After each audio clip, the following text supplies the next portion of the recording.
Welcome back to Wave of Docker, week in music number 47. 5 albums this week. Here they are.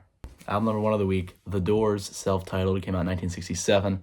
This is the second album I've listened to from The Doors. I've also listened to Land Ho. But that was a while ago. I think I wanted to listen to this because I was just at the radio station today, and one of the ladies there was talking about Jim Morrison, 27 Club, and all the other members of it. I was like, okay, I'll listen to a Doors album today. And the song The End, the final track on this, obviously, it's the end, is in Apocalypse Now, and I watched it for the first time a few weeks ago. And it's a great movie. So I wanted to listen to this, and it was great. I've already listened to Landhouse, I already know how great the Doors are. Jim Morrison just has such an iconic leading man voice. I love the instrumentals on all these projects. The keys are what really stand out to me. It's just that kind of like 60s, 70s, like rock. It just has that really distinct feel to it that I really enjoy. I just really like this album. I thought it was neat. Like I said, Jim Morrison has such an iconic leading man voice. So yeah, good album. I'm gonna go 83 hot dogs out of 100 for The Doors by The Doors. On to the next album. Album number 2 of the week, Anywhere But Here by Sorry, came out in 2022. I was introduced to Sorry by a friend of the show, Mr. Griffin Hevesy. Hello, Griffin, if you're watching this. Love you. And I was on his radio show yesterday at College Park, University of Maryland on WUMC Digital. And we were doing, his show is called Happy Dudes Angsty Tunes. We were doing Angsty Tunes of the 2020s to 2023. I had some Claro in there, played Harbor, played some Men I Trust, played Steve Lacy, played, My Cats. And he played a few of his cats. And the first track on this song, or on this album, Let the Lights On, was his choice. Great tune, and this album was awesome. I hadn't listened to anything from Sorry. Like I said, he introduced them to me. And yeah, I thought this album was fantastic. Some really great drums. Like the vocal modulation was very similar to Men I Trust, like what I dig from them. Just really strong instrumentals, but the drums I thought was very, like it's that kind of like, I'm so bad at identifying genres, but like it had those elements of like, I feel like those like early 2000s indie, like shoegaze adjacent kind of stuff where it's just very heavy instrumentals, but they're a British group and like her vocals and his vocals were very cool. And I like that kind of combo where it's primarily female vocals, but you have that male vocal in there occasionally. Like that Mojave 3 album I listened to a few weeks ago where it's that good mix. Like I thought that balance really accentuated everything and worked really well. Really strong album. And yeah, I like that a lot. I'm going to go 89 hot dogs out of 100 for Anywhere But Here by Sorry. On to the next album.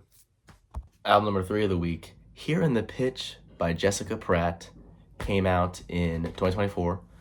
I looked into this album. I re-listened to Two Star and the Dream Police this week, or today, actually. I was in a Mick Gee mood. I don't know. Very autumnal album, those sort of vibes.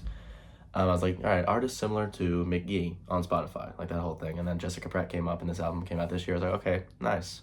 Trying to listen to more albums that came out this year. That way I can have like a nice little Rolodex of like, what's my favorite album of 2024? And like have like a top 10 sort of thing. This album was fun. It reminded me a lot of that Cornelia Murr album I listened to a few months ago, which is something Clouds. I don't know, where it's that very like elegant, spacey, almost dream pop, but this album, the Jessica Pratt album, had a bit more of like, what's the phrase? I don't know, I felt kind of like, it gave me like Carpenter's vibes a little bit. But there was some great guitar in here, but it's just that kind of like very, I don't know, like the way she sung was just so, like it just comforting and like very cozy. Yeah, I liked it. I'm gonna go 83 hot dogs out of 100 for whatever this album is called. It's called Here in the Pitch by Jessica Pratt. On to the next album. Album number 4 of the week, Dust by Say Lulu, came out in 2024. First I listened to from Say Lulu. A lot of like Grimes vibes from this album. Like it's two lead vocalists, two twin sisters, which is kind of cool. But they have that very like you know, up a few key, like, I mean, obviously they're both, you know, women, so just generally, like, that's where their pitch is going to be. I don't really know what I'm trying to say, but very Grimes vibes. But yeah, man, I was just looking for like a modern indie pop album to check out, and this one came up on my feed. So I was like, you know what, sure, I'll tap in, and I liked it. Some really great tunes on this. I think the title track is probably my favorite, Dust. I thought that was really good. Yeah, I mean, just a solid album. I'm gonna go 76 hot dogs out of 100 for Dust by Say Lulu. On to the next album. Number 5 of the week, All Born Screaming by St. Vincent, came out 2024. Haven't listened to any St. Vincent before, any albums. Friend of the show, Griffin, is a fan of them, and I wanted to tap in. This album was wonderful. Very theatrical. I thought their vocals were incredible. Gave me like Ways Blood, Fiona Apple vibes, like that, like kind of like this is just feel like a synergy of the two, where it's like the Ways Blood very theatrical and grandiose production style, and then the Fiona Apple very like from like the soul, like it's like soulful vocals. Really ties together really well. I thought the closing track, title track, All Born Screaming, was fantastic. Just like a 6-minute ballad, super good. I was a really big fan of the production. I thought this album was great. It was really good. I'm gonna go 85 hot dogs out of 100 for All Born Screaming by St. Vincent.